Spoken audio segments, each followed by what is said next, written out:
Hi, this is Jonathan Roberts, and this is a video guide on getting started with the Royal Conservatory Music Development Program. It really is a terrific program gaining popularity all across the country, but if you're getting started with it for the very first time, it can be a little bit overwhelming, hard to figure out where to start. So this video should clarify most of that and also show you what you can expect to receive after you have students participate in an assessment.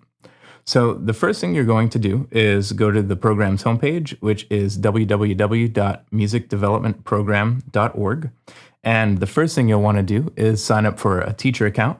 You can do that one of two ways. You can either go to the big block here that says sign up for an account, or you can go to the top right under login and go to this link that says sign up for an account.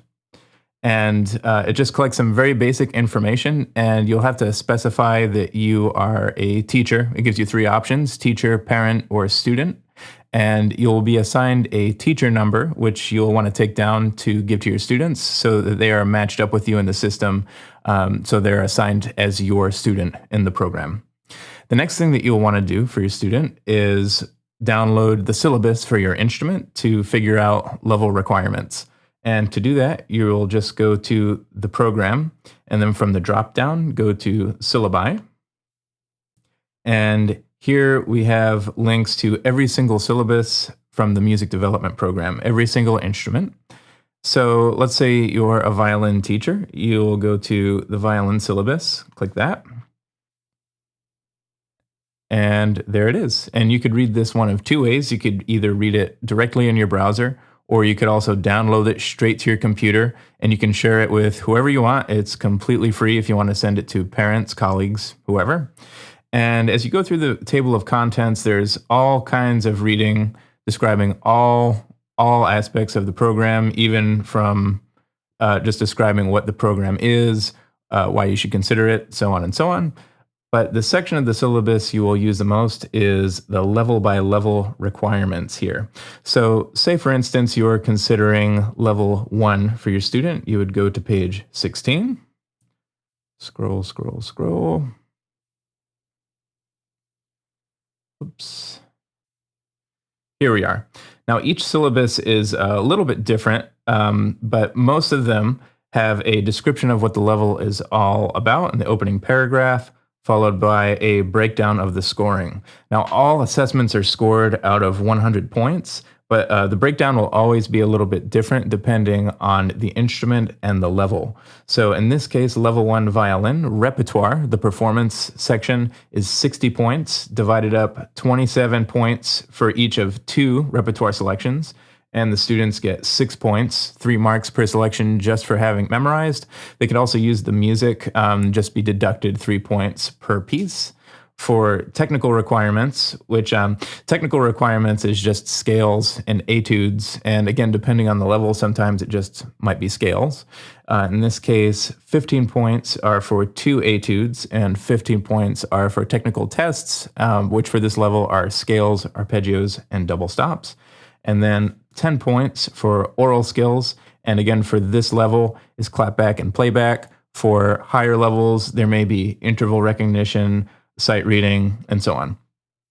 So as long as you read everything in the syllabus in detail, it should be pretty clear. But just to go through, we have repertoire, and this lists every piece that is eligible for a level 1 assessment. And the pieces that have these little triangle bullets, these are listed in, these pieces are included in the Royal Conservatory anthologies, which you can obtain from the Royal Conservatory bookstore, which we'll get to in a minute. Then scrolling further down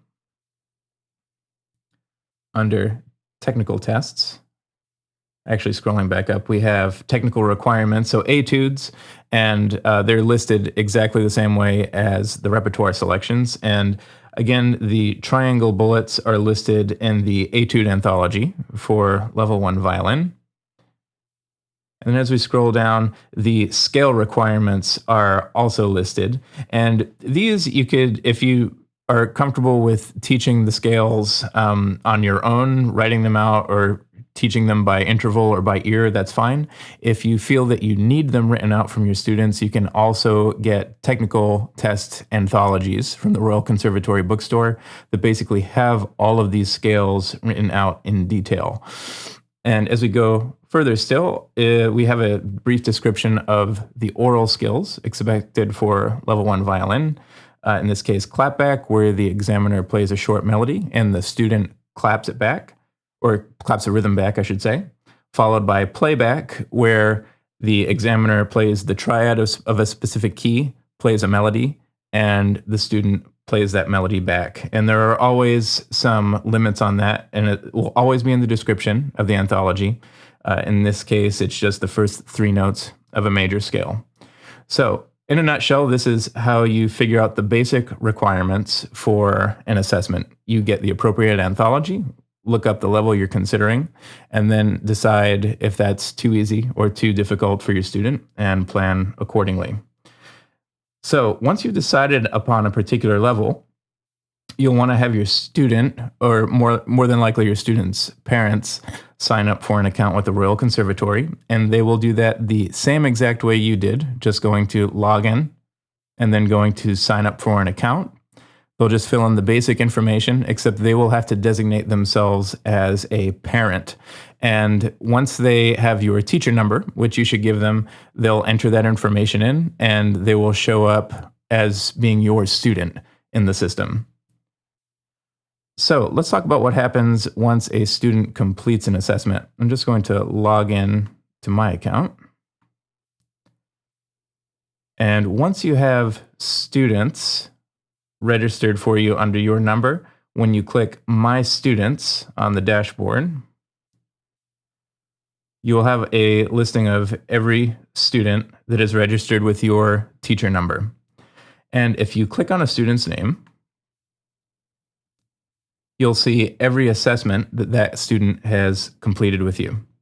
And once assessments results come back, which is usually about 4 to 6 weeks after an assessment, from my experience, they usually tend to come on the earlier side of that. You'll see that student's score under status/mark, as well as a link that says View PDF. So let's click on View PDF, and you will download a page that looks something like this. It may be typed out, or it may also be handwritten. And here we see a breakdown similar to the breakdown that we saw in the syllabus. So in this case, this assessment was Preparatory B, piano. So here under max, we have the maximum number of points that a student could have scored for each segment of the assessment. Under mark, we have the actual number of marks that the student was awarded for each of those sections. And then for total, we have the total number of points that were awarded for each general category of the assessment. And this presents a great talking point with students and parents once an assessment is finished. So for example, with this particular student, we could look at the reading skills and say, okay, well, we're pretty much right on the mark, only lost 1 point there. Oral skills, again, we're pretty much right on track, only lost half a point. And then we could say, okay, well now going forward to the next assessment, we can spend more time on the performance skills, as most of the points for this particular assessment were lost on technical requirements and the repertoire.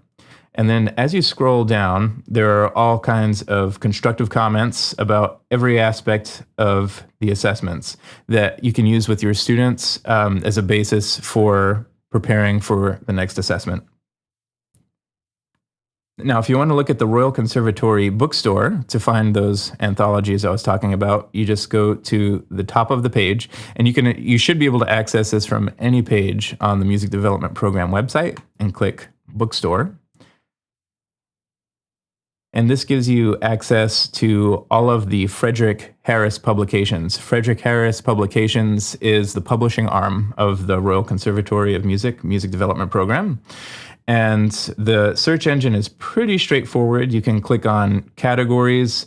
You see on the left side, piano, voice, musicianship, guitar, and so on. And if you're looking for something very specific, you can just click Search the Bookstore in the upper left side. And at any point in the process, if you're confused about anything, you can actually call the music development program and talk to a real live person as long as you call during the hours of operation. If you just call this toll-free number, 1-866-716-2223, and after a short hold, there will always be somebody more than happy to help you. So that's pretty much it. I hope this helps. Best of luck in your start with the music development program.